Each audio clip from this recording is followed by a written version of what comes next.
One of the most common scenarios that most Field ID users have is that they are looking at a piece of equipment and they need to find the safety audit trail for that piece of equipment.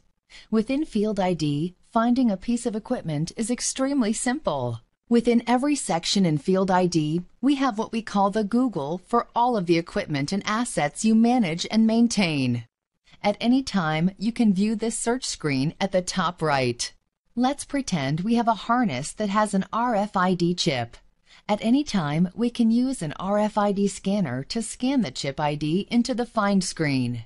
You could have just as easily scanned a barcode or type in a serial number. Once you identify an asset, you'll come to what we call the Asset Profile page. Just like with Facebook or LinkedIn, where every person has a profile page, with Field ID, every asset has a profile page.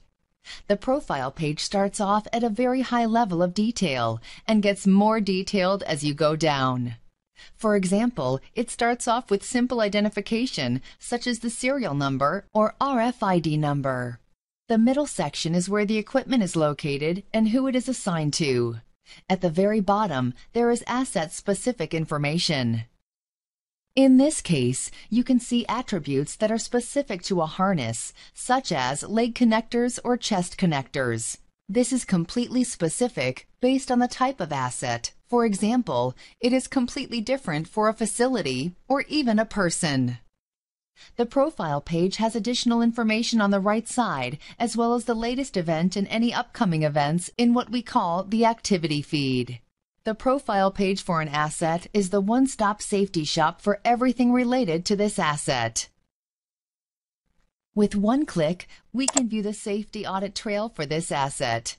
You can see that a visual inspection was conducted on July 8, 2011. With one click, we can view the results of that inspection right online without having to print anything. If required, you can always print a report. It is completely up to you.